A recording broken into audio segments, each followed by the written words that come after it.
Well, good afternoon. If you are in New York City or Chicago, Illinois, or anywhere in much of the Americas, good evening. If you're in Bradford upon Avon in the United Kingdom or St. Andrews, Scotland, or much of Western Europe and Africa, greetings as always, and special love and support to our loved ones in Ukraine. Stay strong. We are with you. And greetings to people all around the world. Welcome to Fred Plotkin on Fridays on Adagio, the place where classical music happens. Adagio is a video and audio streaming platform dedicated to supporting artists and to making classical music and opera available to music lovers all around the world. I'm Fred Plotkin, and I love the idea of talking to the person I'm about to introduce you to. Lucy Schaufer is a mezzo-soprano originally from the Chicago area in the United States, but long resident in the United Kingdom. We've known each other on social media. We actually did a program together, but not together, in January on the BBC World Service. We were edited together, which is to say that she was interviewed and I was interviewed. And the program was about what opera singers and opera people eat before, during, and after performances, issue of weight, issues of digestion, issues of health, issues of fat, issues of pleasure, issues of savoring things. And we had a very good time, and it was a good program. And I commend people to go listen to The Food Chain from January 12th of 2023. Lucy Schaufer, welcome. Thank you. Thanks for having me. Sure. You are in Bradford upon Avon in England. Where is that? Bradford on Avon is about 8 miles southeast of Bath. So imagine Jane Austen country, all the golden stone and bridges. And Bradford has its name because we have a broad ford over the Avon River. And that's a wonderful little language tautology, because Avon in Old Saxon means river. So we have this wonderful town of, maybe, I think we've grown to about 15,000 people, maybe 18,000. And we've lived here since 1995. So, and it's a sweet, wonderful community where you can walk down the street and know everyone's Pookie's names. And there's still a greengrocer and a butcher, and it's home. And so you are an example of many Americans in the opera whom I know who don't live in the United States. Yeah. They might have begun in the United States and trained in the United States, but now live permanently in Europe or elsewhere. I had Cheryl Studer on my program a couple of years ago. I can think of Roberta Alexander. I can think of many, many Americans who have made their lives in Europe or ex-Europe, in your case. Oh, please. We're having such a nice chat. What do you feel yourself an American abroad? Do you feel yourself by now someone who is a resident of the United Kingdom and somewhere between the two? How do you see yourself in terms of your national identity and world identity?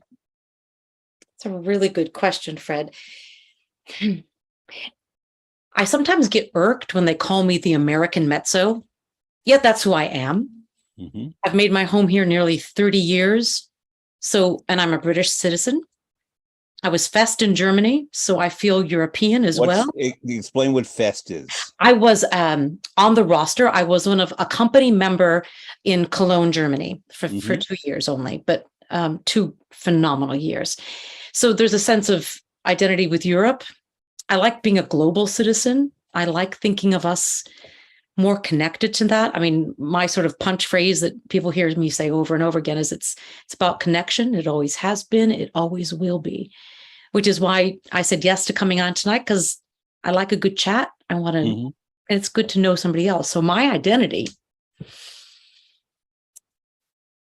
So I'm still stuck, aren't I? I like to be a global citizen, but this is my home because this is where my family is. This is where my husband is. This is where my stepchildren are, where my granddaughter is. There's, so home is where you are, but I think of myself as all those things. When I need to bash the hammer about American new music, I will call myself an American.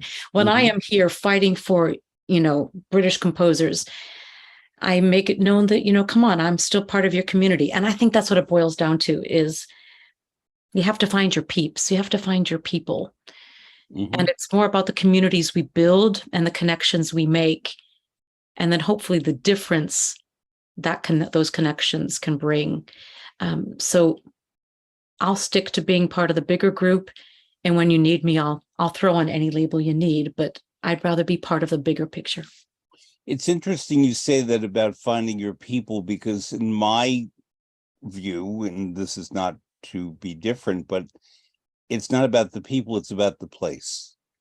Okay. And where I feel most settled, yes, obviously the people who are there make a big part of it. But to me, it's about the environment. It's about what's on offer. Namely, is there an opera house? What is there? And I've always said that the luckiest person is one who is born in the place where he or she is meant to be. The second luckiest person is the one who is born but manages to find and spend a lot of time in the place where he or she is meant to be. And I'm in that category. I was born in New York, but much of who I am is in Italy.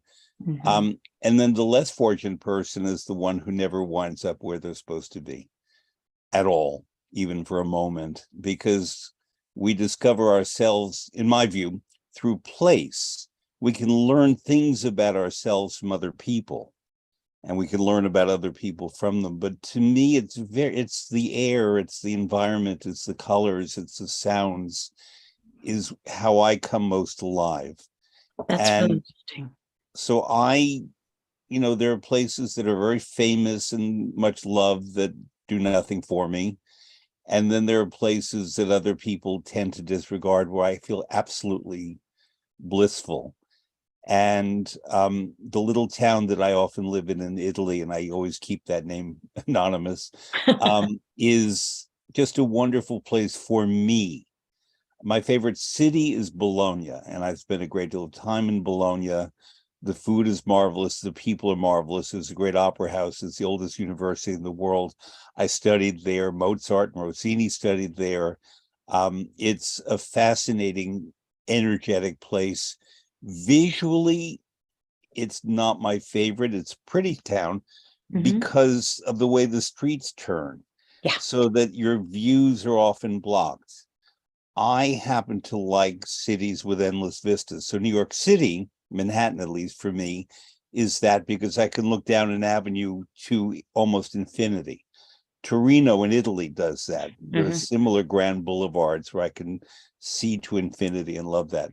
Bologna, Milan, Rome, the eyes close off. London, certainly for the most part, the eyes close off. Paris has some grand boulevards, but that's because they destroyed older Paris to build that. Berlin, because of the destruction and that visit on the city, has been rebuilt with some of that. But Bologna, it's also the people. But I don't know. I live in a small town in Italy when I'm there, but I don't know if I could live in a small town in another country. When we moved here, well, I was coming from New York. My husband, Chris Gillett, and I met on a job in Tel Aviv because I got my first job there after doing Joan Dorneman's program, the Israeli Vocal Arts Institute. And we met, went back to our lives, and I went back to New York. He came back here. He lived near the city, near London with his family. And I said, if I'm coming over and we're going to make a go of this, I'm coming from New York. Buddy, don't put me in some sort of housing estate somewhere. Number one, I grew up northwest of Chicago in Dairyland. I need grass. I need countryside. And I need to walk out my front door and be able to buy a lemon. I need that. I need that sort of community. So for place, this was perfect because it was close enough to where his children were moving. I had trains to London, trains to Bath, which is a very big city. And I could walk out my front door and within 30 seconds be at Karen, the greengrocer's, grab lemons, grab whatever I needed for supper to feed the kids and feed ourselves. So there was community. And 2 minutes beyond Karen, I'm on the Kennet and Avon Canal, and I could walk and see cows. And for me, place is about, can I smell silage? Can I smell cow poop? Can I have water? And those are the things I need. I need water. I'm a Pisces, and that might be an air sign, but I need water. And happy birthday, whenever that is. But it was end of February. Okay. So, but it's that I understand that place thing, where because coming home, there's nothing like coming through the door or in that. And New York, I lived there for several years. And you're right. It did teach me a lot about myself. I loved the spin. I loved the energy. I loved the art. I worked on Wall Street to keep my roof over my head. I was basically the friendship bank of Lucy, to help people out. And so I learned a lot, but I also learned that I had a lot to learn, and therefore I wasn't ready for New York. It made me too neurotic, and it made me crazy because I didn't know where to go, because I was still a small town kid, really trying to grow up, and I wasn't ready. And so it was kind of fortuitous that Chris and I met, and because I could get my feet wet over here, and building up a career from scratch in Europe is not easy. Luckily enough, I had the privilege, and I will say it's the privilege. My husband already had a well-established career here as a tenor. He was part of the whole Cambridge set. He was a King's College choral scholar. There was all of that connection. So when I auditioned for Cologne in Germany to have a Fest position on the roster there, it just so happened that one of his King's buddies was the Gayam Day, the music director there. So I had introductions. And do you remember Karen Stone? Do you remember Karen? Sure, I know Karen Stone quite well. Yeah, Karen was the boss there. The British, but Dallas Opera and Magdeburg, Germany, I think, is where she then went, and then Opera Europa. Yeah, exactly. I know Karen quite well. Yeah. So Karen was there, and she said, "Okay, come on in." So that place in Germany, because Cologne is a wonderful city, that taught me a new lessons as well. To get my feet wet, to trust what I knew as an actor, and to get into that sort of really conceptualized German stage work, and I'll never forget I arrived late to my contract as a year-round singer because I was finishing up a Don Giovanni here with Opera North. And so I came in late, but the first thing I had to do was a new production of Traviata. So Flora, hey poi, but it was one of those deconstructed. It was on a tennis court because it's about the game of love. Oi, and of course Flora was bisexual, and she didn't whether she wanted Violetta or Alfredo. I mean, and if I had to do a strip during the Libiamo. Okay. And at the very end, I had to climb on a chair and kiss the tenor. And first rehearsal on stage with the boss as director, Gunther Kramer. And so he's out there and he's yelling on the God mic. And he kept saying, the kiss is wrong, the kiss is wrong. And I'm thinking, oh my God, my first day and I'm going to get fired.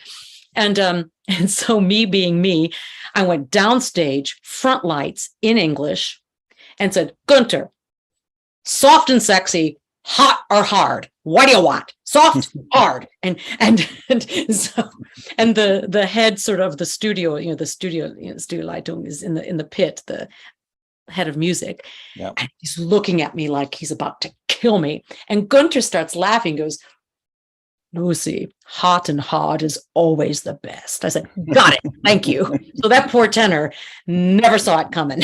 I wasn't going to lose my job for anything. So that's what Cologne taught me. Yeah. Hot and hard is always the best. I discovered you and I have something else in common, which is to say Dairyland.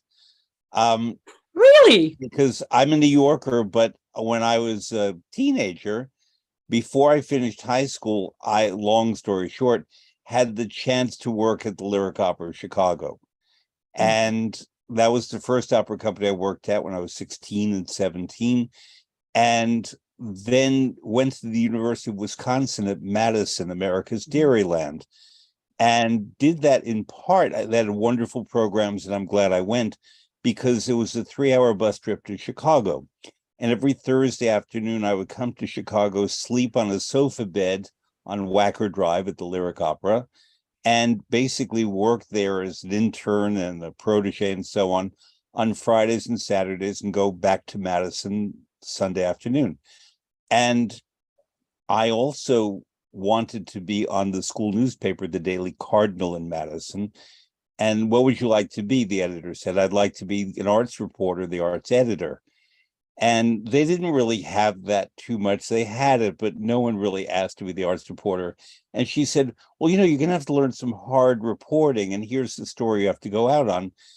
There's a calf that's about to be born at the University Barns. And the University of Wisconsin has major dairy science. It's probably the best in the United States.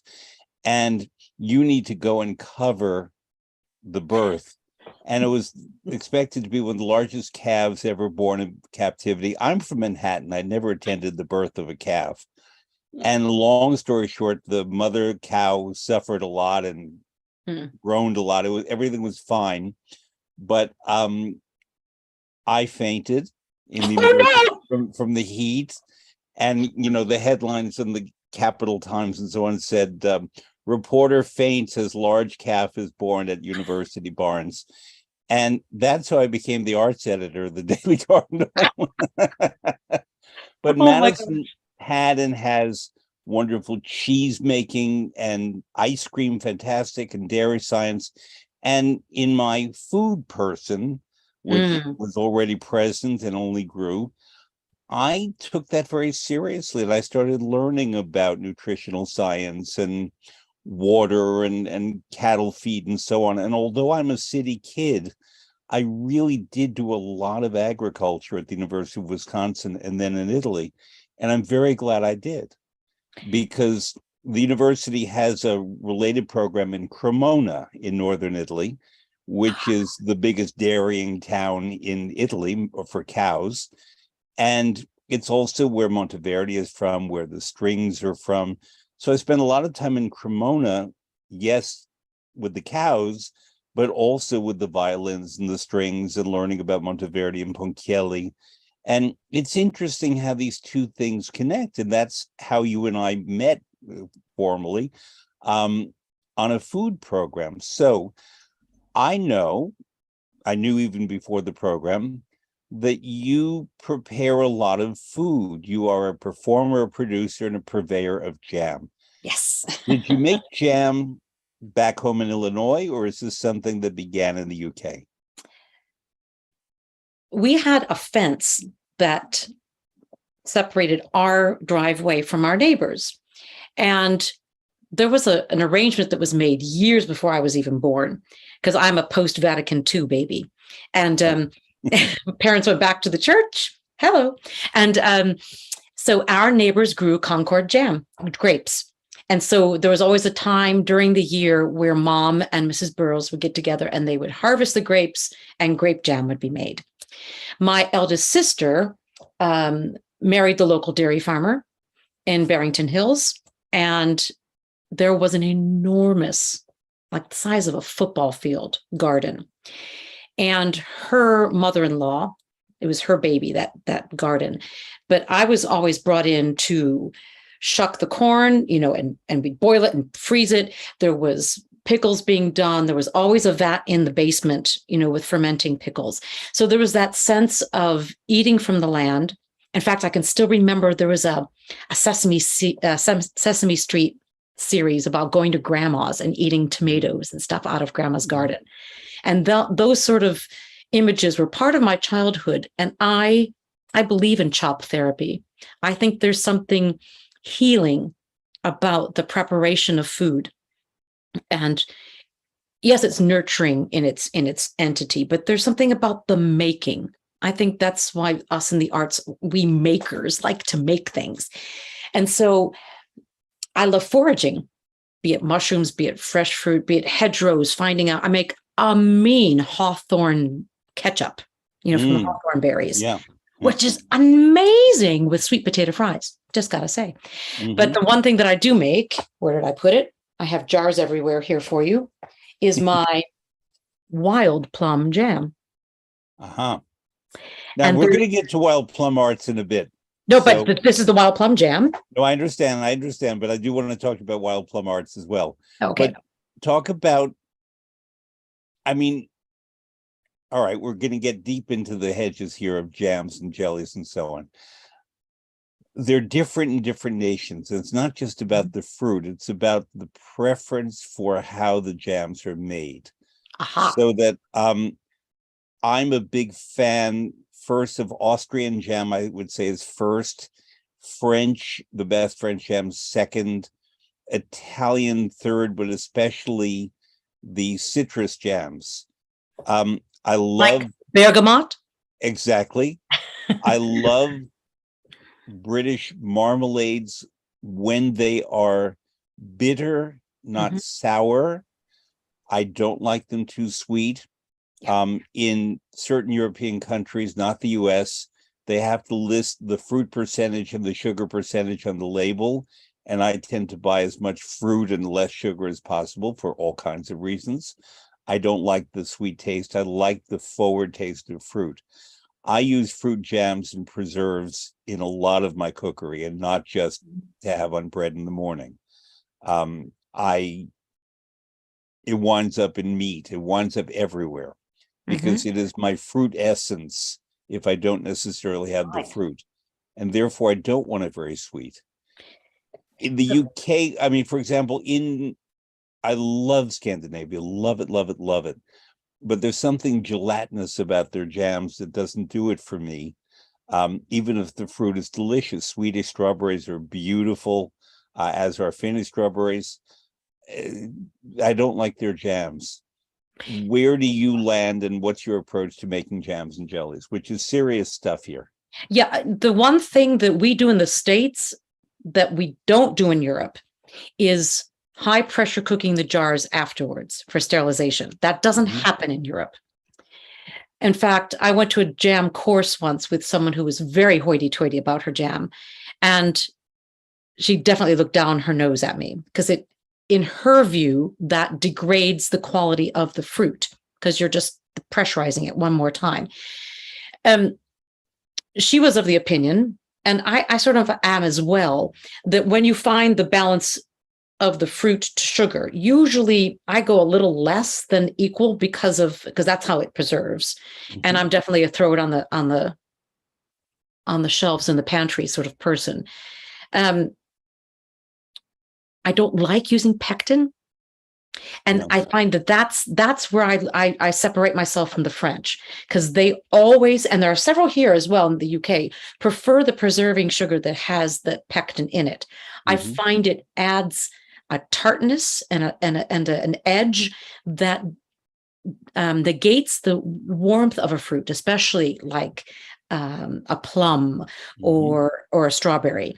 And I'm not a freezer jam person. I don't know, whoever thought that was a good idea. It's crapola, not for me. I vary when it comes to my marmalades. I have a new pressure cooker and I'm still getting to terms with it. But sometimes there's nothing like just poking the fruit and letting it on a low pressure cooker. Make sure they're clean. But that way, when the fruit is pressurized, which softens the peel, everything is already in that water. You've lost none of the oils, none of the essences.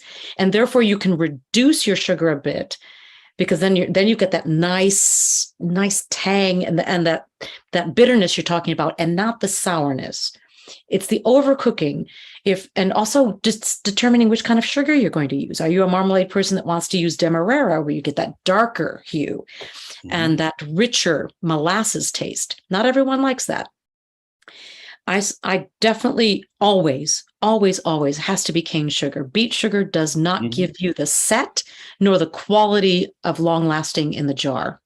I'm so glad you're nodding so far. Yeah, So no, no, yeah, no. I have not conquered strawberry jam. I find strawberry jam It's very hard. difficult. Yeah. Um, one of my very favorite plays and maybe one of my very favorite performances was Maggie Smith in a play called Lettuce and Lovage. And I'm forgetting now, is it Peter Schaffer, Anthony Schaffer? I'm not certain, but Lettuce and Lovage, Peter. Mm-hmm. Peter Schaffer. Mm-hmm. And it's about a lonely woman who's a tour guide in a great historic home in England, and she's bored. And so she elaborates on the stories, basically telling lies as a tour Mm-hmm. guide because no one's going to remember anyway. And then one day, a woman played originally by Margaret Tizick, I think was the pronunciation, shows up, and she's from the National Trust because she hears that this woman is telling these outrageous lies. And one of the central lies, and Maggie Smith used a very fluty voice, in this house, Mary, Queen of Scots, lived, and she was ill. And it was in this house that they invented marmalade.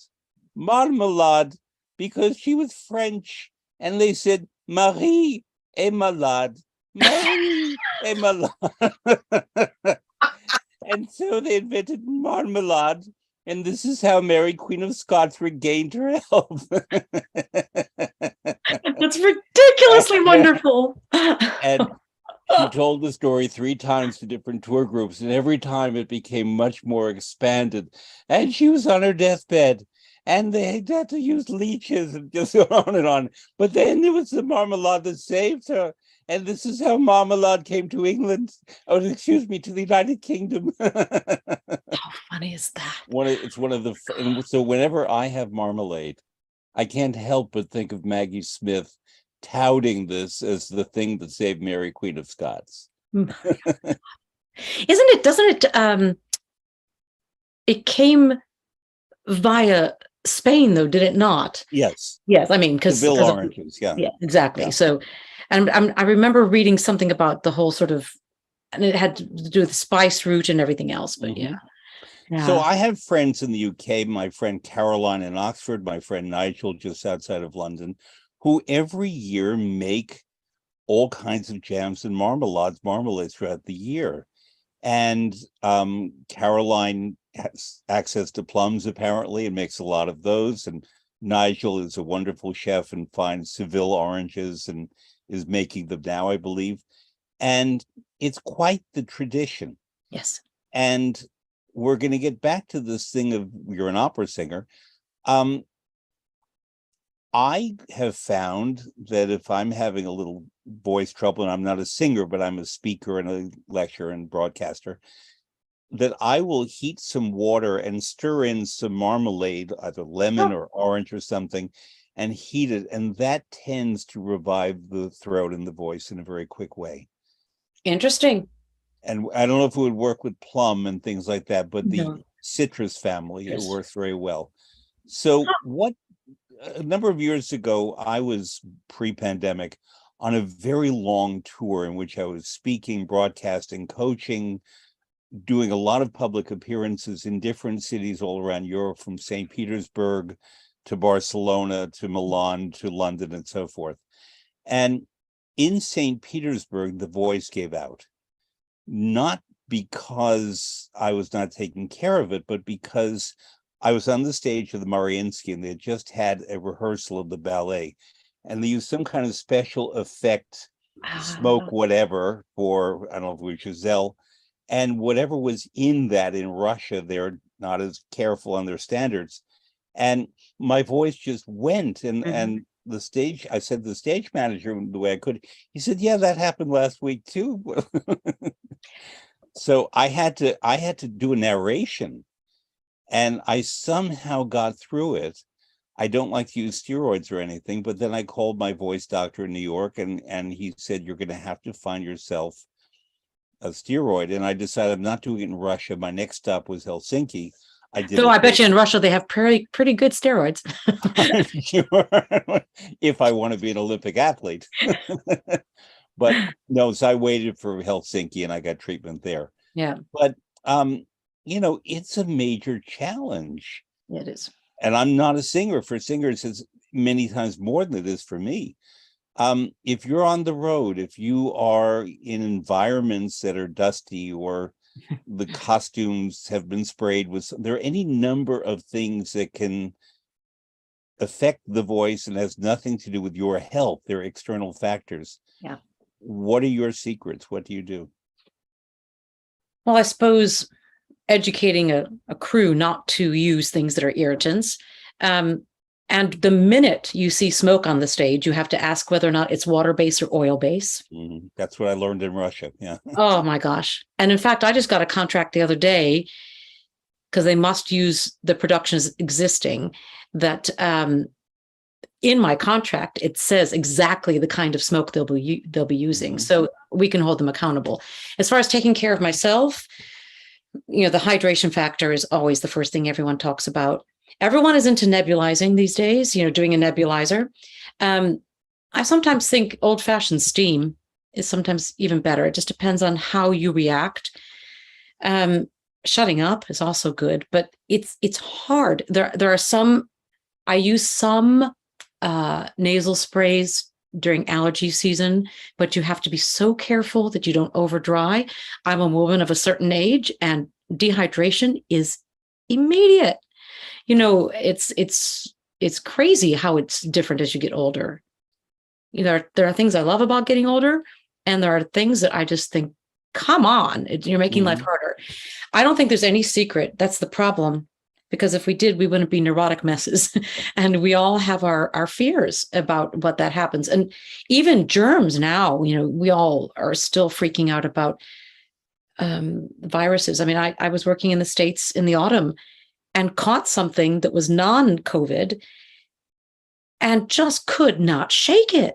These germs, because we had been so cosseted for so long. Yeah. And so my trick is, I'm a hydration person. I love a neti pot. I mean, even my explain what a neti pot is. Not everybody knows.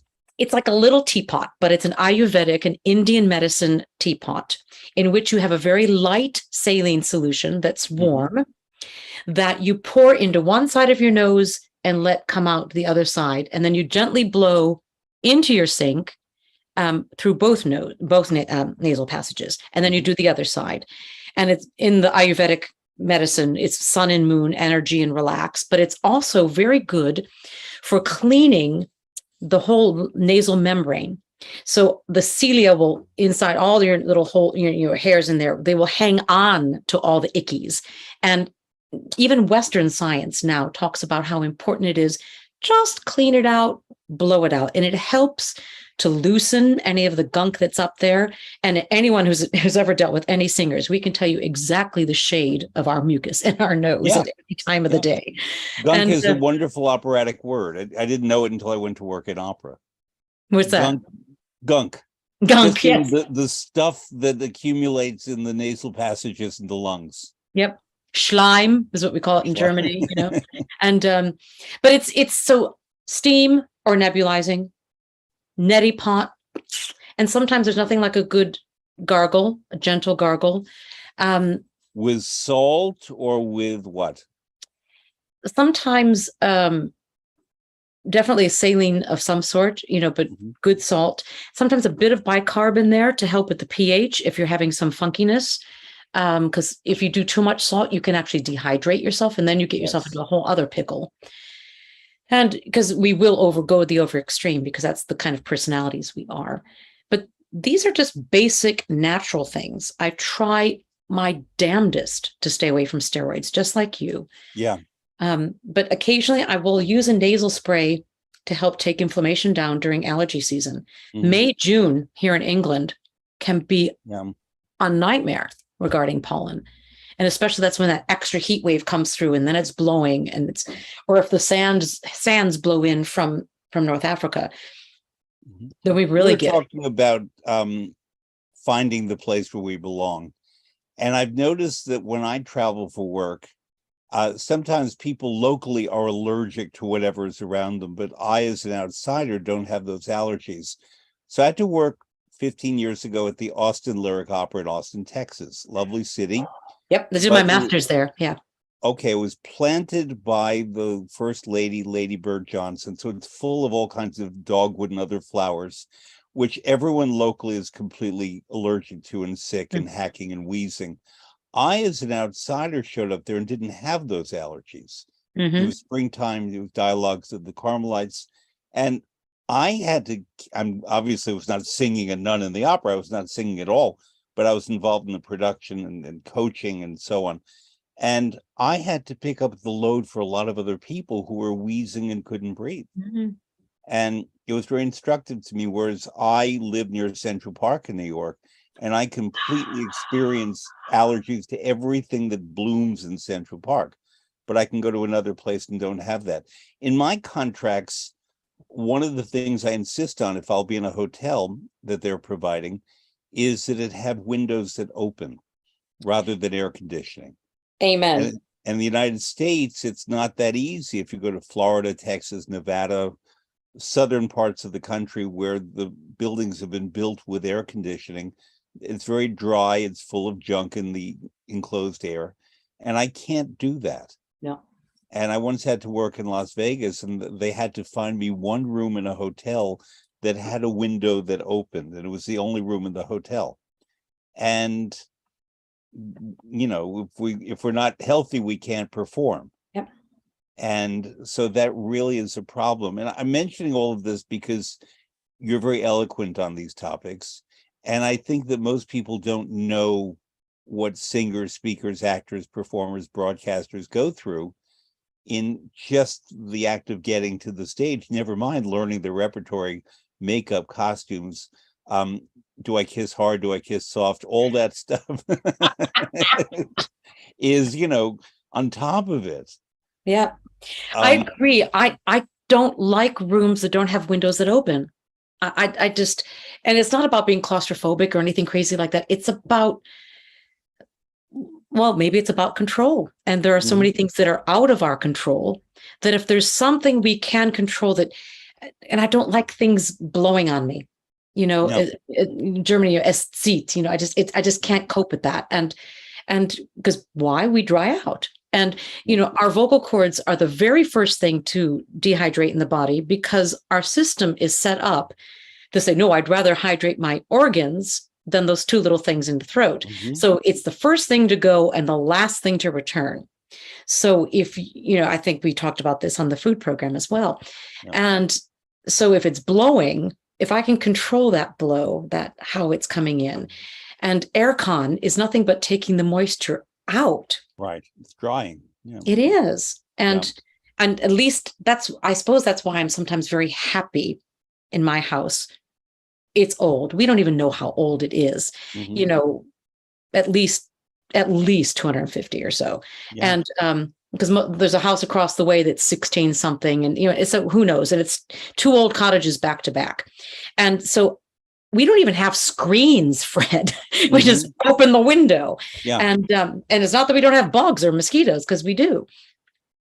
But at least we have access to air, and there's hardly ever need for air conditioning here. We might be freezing our tuchus off at the moment because we had snow again. But really? Yeah, it just melted the other day. We've had my tulips were covered in snow. One more thing about spaces we live in, and then I want to get to music and other things. Sure. For many, many years when I've worked in London, including 3 years ago, right now, I was at Covent Garden when the pandemic kicked in. I have a place that I stay in central London that's sort of a kitchen apartment that is in a hotel, but on one floor they have kitchens for people who stay longer. And I have a room that I always go to because it faces the back of the hotel. I can open the windows, have fresh London air. I'm walking distance to the Royal Opera House, to E&O, to Trafalgar Square, but it's completely quiet on that side. And it's hard to find quiet in London. So that I sleep with the windows open much of the year. I have a good hot shower in that room, so I run the shower and it creates steam. Nice. And it's really a bit like entering a Turkish bath with a window, but it's perfect for my needs. Yeah. And, Yeah. I found it, and there are certainly fancier places to stay in London, and then there are places that are, more accommodating in terms of, you know, service and things like that. But this, for my needs, I Mhm. self-cater and I prepare my own foods and I buy what I want. And I have my purveyors in London. And it's about creating a home wherever you go, at least a temporary home. Yes. And since the pandemic, I've not traveled, but before that, I traveled constantly. And I love travel. I miss it terribly. It's maybe the thing I love most. And my career has always been about movement and travel and new places and ongoing friendships and relationships in many places in the world. And that to me is sort of a lifestyle choice more than certain other things. I have my, in London, I have places I go to where I buy certain jams and cheeses and so on, Mhm. and crackers and biscuits that I happen to love. Now, Yes. I know that you make your own biscuits and crackers. Yes, I And do. so I want to hear about them, and very specifically one thing. Do you have any there? I do. Let me When I see. come unprepared, I'm a singer. I have my latest, which are, as you can see here, Mm, I hmm. cut them in fun little shapes.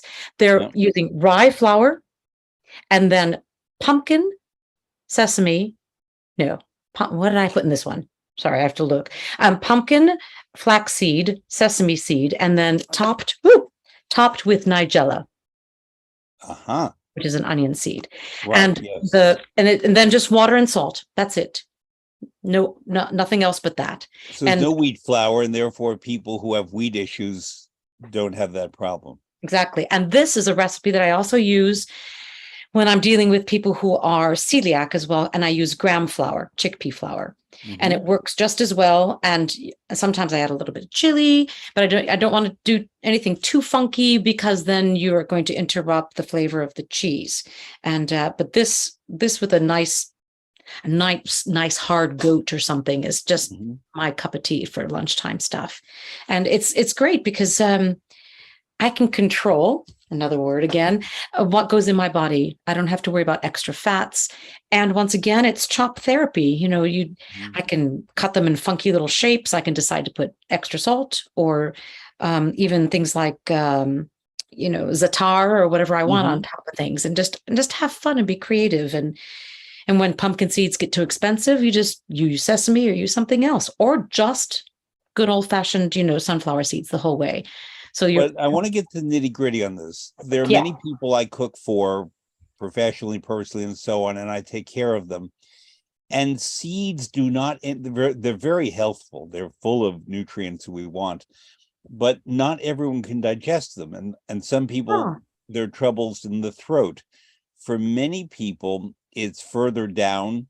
If they have either diverticulitis or diverticulosis, they're not allowed any kind of seeds or nuts because it lodges in the lining, let's call it, of the intestine, and it causes incredible pain and so on. Clearly and happily, you don't have that issue.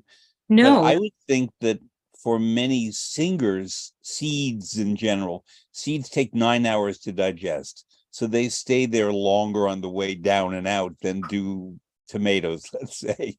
Uh, wow, that's a good piece of information. I didn't know that. yeah, I mean, same with almonds. Almonds are very health giving, and peanuts Mhm. and walnuts and so forth.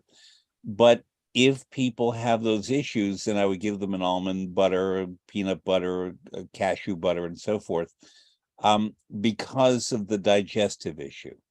Interesting. Yeah. So, I sometimes make an oat cake instead, mhm, which doesn't have any seeds on it. So right. perhaps if anyone comes up with that issue, I will bear that in mind because I had no idea. I mean, Yeah. I sometimes suffer in that department only rarely. It's usually anxiety based. Hmm. Um, and I'll have to test now to see, if how I react if I've been Right. eating any of my crackers. This is good information, Fred. Thank And you. then, frankly, you need more liquids because those are pretty dry. They're delicious. Don't get me wrong. I love crackers like that and food like that.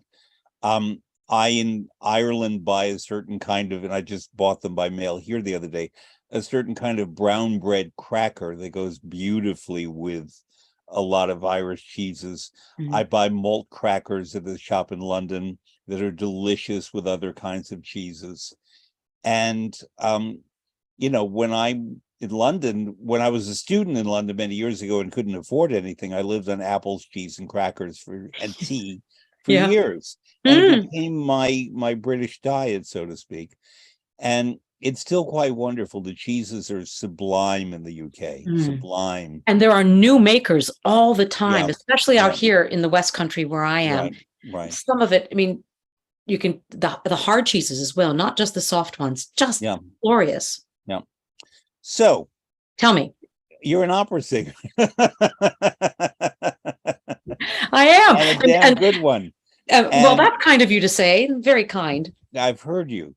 And I want to know a particular thing about you. You are an advocate for new music. You're an advocate for living composers, for keeping opera not only alive and flourishing, but growing and changing and evolving. How did that happen? I'm often asked this question, and I don't have a pat answer, so it will evolve as I chat. But I'm incredibly curious. And I will admit that I sometimes find the weight of history of the standard repertoire like a vice around my throat in my body. And someone once said that I can sing that repertoire. It was Michael Corey, actually, a wonderful librettist. Michael said, Lucy can sing that standard repertoire, but if you free her, then she's in her element, And I find freedom, and I go back to this again, it's the connection of saying, you've expressed yourself on the page. How can I bring that to life? How can I make art from art? And it started being a curious student. I went to Northwestern University for undergrad. I went at 17. I mean, what was happening there at 17? Holy moly, right? And so Kathy Cowan was my teacher. She was her first position coming back from Linz, being a member over there. And she kept sending me to different groups to work with. So I sang with the jazz ensemble. And then all of a sudden I got involved in the new music ensemble. And by the way, I was in the jazz ensemble with Steve Powell, and we went to school together. Really? Yes. I mean, there's a man who's with talent and also someone who supports new music. So anyway, I got to the new music ensemble and I loved the idea of talking to the person who wrote it. And so Don Owens, who ran the ensemble, kept giving me more things to do. And I was doing world premieres from the time I was about 18. And then that grew through my grad school. In fact, my master's degree, I commissioned new music for my master's recital. And of course, at Tanglewood, where I first met Ollie Nussin and Hense and Gusty Thomas, because Gusty and I were at Northwestern together. I did premieres of hers there, and it continued. And it was at Tanglewood that I thought, now this is what we have to do. As much as the fanfare for the common man made my bones absolutely know that I was in the right place, that Americana sound, I knew that unless we were to have a future, we had to build it now. And that has been my mantra I'm 57 and I've been doing it since I was 18. And my very first job was at 16. So I've been on the stage over 40 years. And I never get tired of hearing somebody say, this is what I've got. This is what I have to communicate. And I find it enriching. I find it my responsibility. And if I can do anything to help a creative, I am there. Last night, there was a composer that had been with Wild Plum on a residency who was pitching something for a new project he's doing. And I sat rewriting his whole pitch packet for him for something today. And that's part of artist development. It's part of our work in this world as artist producers. And that's something that Gerke and I talk about all the time, is being artist producers. Gerke, Yep. And so new music to me is my lifeblood. don't get me wrong. If somebody asked me to sing Marcellina tomorrow, I'd be very, very happy. But my lifeblood is new works. When, I'll just circle around to Wild Plum very quickly, that when I started I wanted to ask you, talk about Wild Plum Arts, which is the full term, right? Yes, Wild Plum Arts, WPA. You see the reference there? Work progress. Exactly. It's I started in 2018, and because if not then, when, and we started with the class of 1938, because Lenny was 100, the centenary of Bernstein. And I was sitting with John Corigliano and Mark Adamo at their place in upstate New York having lunch. And I was mentioning, I said, well, Lenny can't get the spotlight, the whole year. Come on, you'll be turning 80. Mark kicks me and says, yes, perhaps you could do something. And I thought, this is going to start something. And John was my first commission. He wrote a song for me called The Passionate Shepherd to His Love, based on the Christopher Marlowe poem. And so the first year I commissioned John. I commissioned, since it's the class of 1938, I commissioned a wonderful singer-songwriter out of Los Angeles called Michelle Browerman, who you might know from her song, My Favorite Year, that Michael Feinstein recorded. Sure. She's the musical partner to Amanda McBroom. Michelle, I commissioned her to do 3 new arrangements of composers and singer-songwriters from the 60s New Folk. So Hetty West, 500 Miles, Gordon Lightfoot, Black Day in July, because I wanted something to amplify Black Lives Matter in the music world. And the third one was Sweet Survivor from Peter Yarrow, from Peter, Paul, and Mary, because my choral director in high school, Peter Vandenhonert, was instrumental in supporting my work. And in fact, when we took Wild Plum Arts for its US debut at Ravinia in September of 18. Chicago, Yep. My English teacher was there, Karen Eldred. Peter Vandenhonert drove in from Pennsylvania. My French teacher was there, and my physics teacher from high school, because educating, amplifying, and absolutely bringing our art form forward is what these 4 extraordinary people taught me. So if I found what my passion is, then I'm just going to run with it. And you can't get the soapbox out from underneath my feet.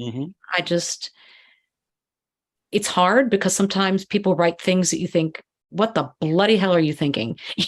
Are you serious? Last year I sang a whole 3 pages on an implosion sound. But did it tell the story? I like sometimes making an ugly sound because that's more impactful, brings more of my humanity, and touches the sides. And I think that's what opera does. Tells that story so brilliantly, no matter how it happens. Lulu was my favorite for the longest time, because the production from Lyric Opera Chicago with Malafitano was outrageous. And so it's who we are now, but it also gives us legacy. Sounds so heteronormative male, but it is about what we create now for our future. And it feeds each other, because if we don't do it now, we won't have a future. We just won't.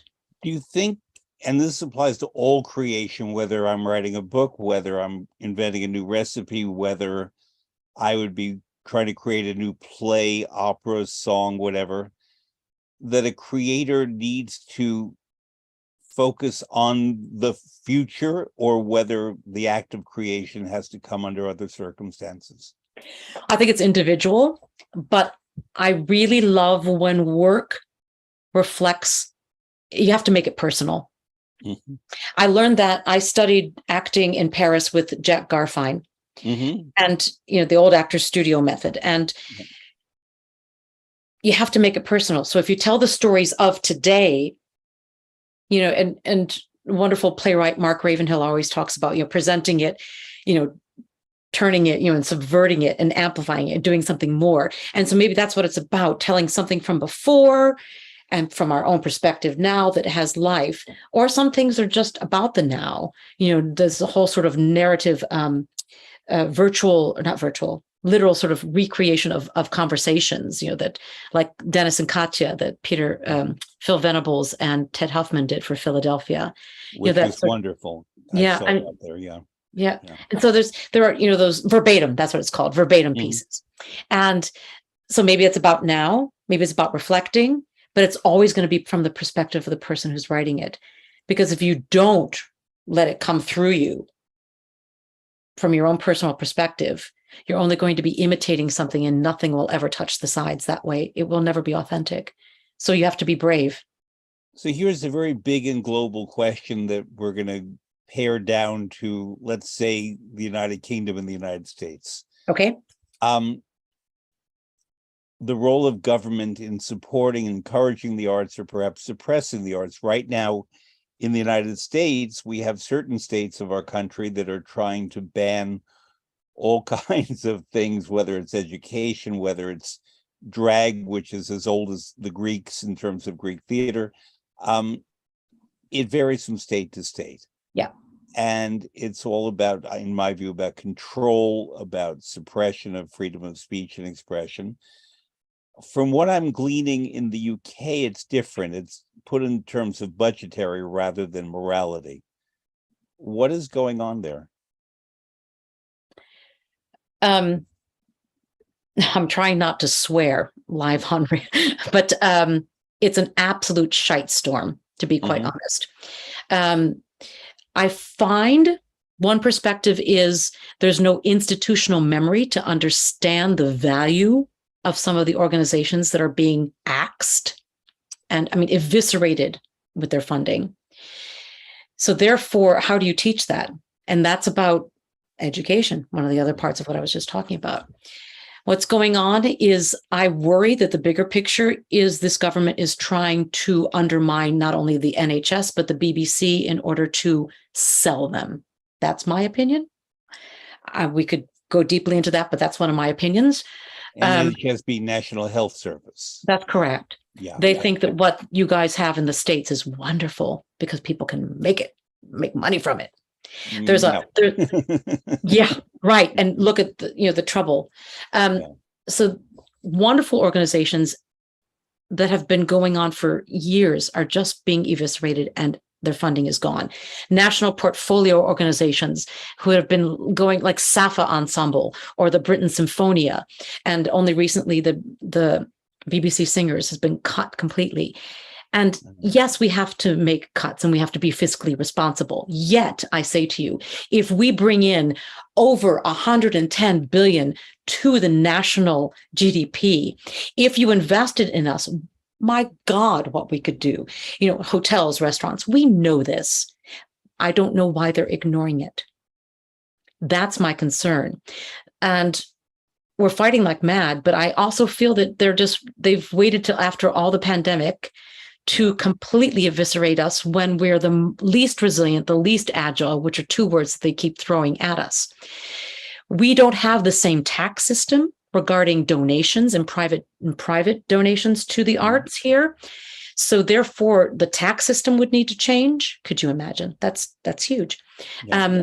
And I have a fiscal agent in the States, but we don't have that function here. So everyone who is now desperate for the same pennies is running after all the hedge fund managers and all the people who have been so generous in the past, but they can't give as much because they don't get the benefit.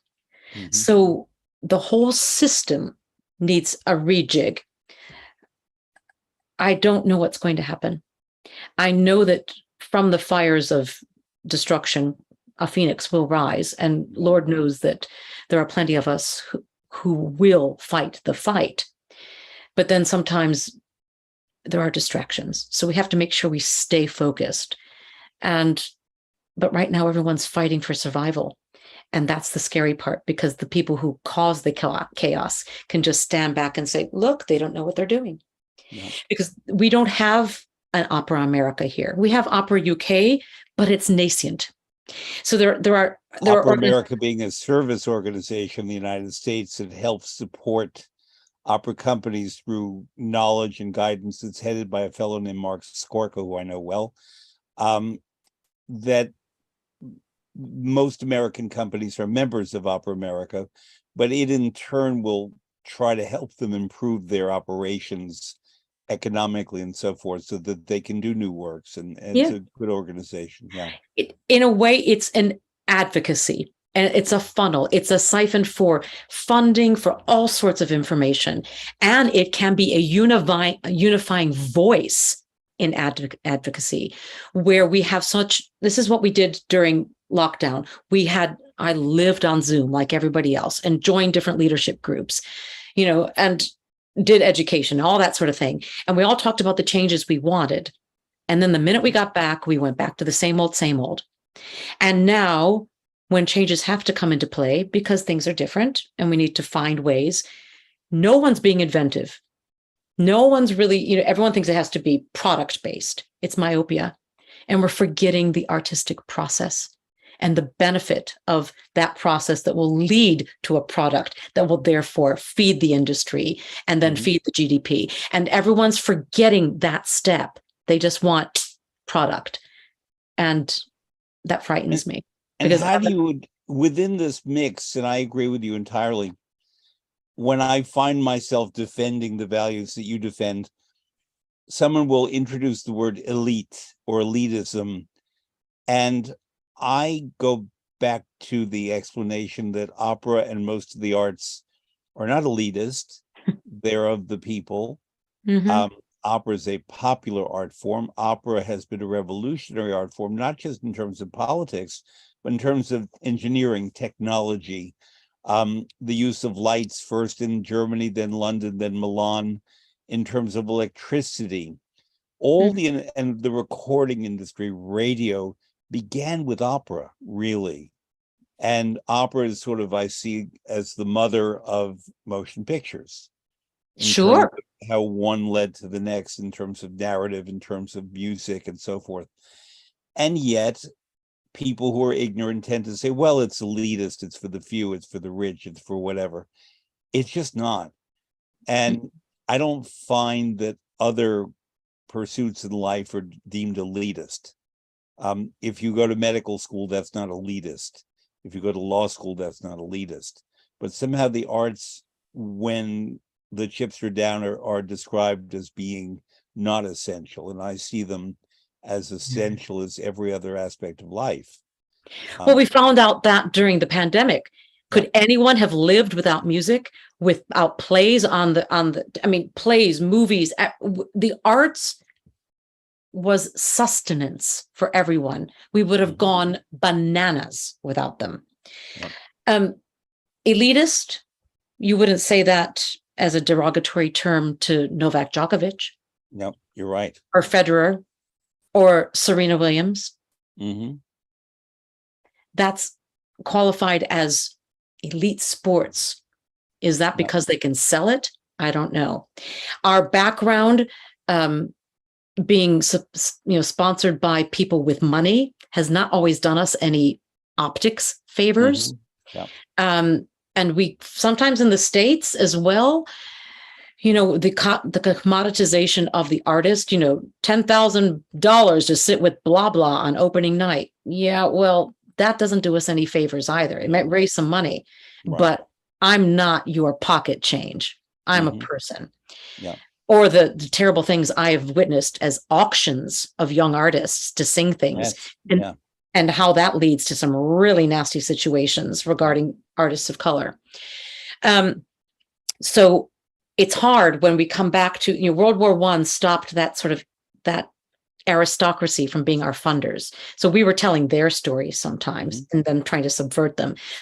But we've always been part of the people, as you say, which is why we need to tell our stories. But to get rid of the elite thing, I think it's because we don't have any bloody education.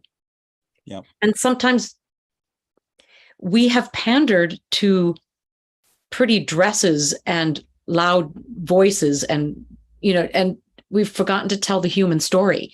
I mean, I grew up with Roberta Peters breaking glasses and on Live or Memorex on the telly. So accessibility, education. And I don't know what they're afraid of. We can all work together.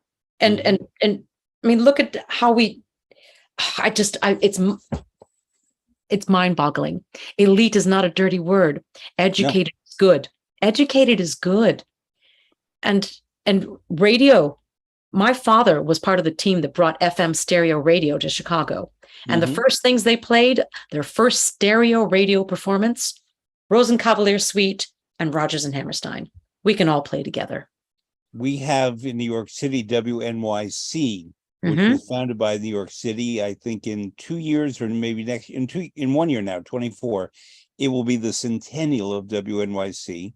And one of the founders was Mayor LaGuardia, who was an opera lover. Yes. And so my parents were born in the 1920s and grew up listening to WNYC and hearing Puccini because the mayor liked Puccini, who had just died, in fact, and the mayor knew the works of Puccini that he saw at the Metropolitan Opera. And in the 1930s, we had Toscanini conducting the NBC Symphony. This was part of communal life in the United States. That's right. And when we let that go and marginalize it and describe it as too loud, too long, and in a foreign language, we're missing the humanity. And ultimately, to me, opera and all the arts are about the human experience. Yeah. And not about the, how well do we do it, but what are we trying to express, and how do I share with you or with the artist on the stage what she's singing about? And whether it's the music itself that affects me deeply, whether it's her singing that affects me deeply, or the character situation. And not just in an opera, but in an art song and a lead. A whole world can be expressed in 3 minutes about who we are as people. Yes. And I want to sort of slightly bring that the foreign language thing is, we were full of immigrants in the beginning part of the 20th century. So foreign language in the theater was welcome. It was home. It was a way of connecting again with the mother tongue. Yep. And then look what Rudel did at City Opera, and bringing English language opera theater alive, the wealth of pieces that were done there, me being very fond of Regina and things like that. But it's just Regina by Mark Blitzstein. Yeah. Fabulous piece. But it is of us. It's our language. But the immigrant population, it was their language too. We've just changed, and we just need to change with it, which is why America has had this burgeoning new music life happening. I keep talking about it here, and I've tried to bring pieces over here. I was the artist producer on Mark Adamo's Little Women, the UK premiere last summer. Yep. And there's still that snobbery of the leftover Darmstadt ethos of music making. There's all the sort of, ivory tower thinking that, God forbid, you write a dang melody or ignore the fact that there actually is a tone row in there, but you just don't hear it, And so we shoot ourselves in the foot sometimes, and we need to play nicely. So I want to conclude with the word you said a few moments ago, bananas. So we all would have gone bananas without music during the pandemic. On our BBC broadcast, I know you're going about bananas and trapped wind, and I didn't have a chance to ask you, what's that about? I like bananas for the potassium, the magnesium, for all the good things they provide. They're a little high in starch, perhaps, and certainly high in sugar, but they're incredibly helpful to have one a day. But you mentioned something I've never come across with a singer who said that talk about bananas and trapped wind and what that means. God bless you, Fred. Now, I was told by my nutritionalist a while ago, I said, I sometimes suffer from incredible trapped wind taking off my corset after a show. And she says, well, when do you eat? What do you eat? And I said, well, I might have I like a pasta with just fresh veggies, olive oil, lemon juice, and salt before my meal, before my performance.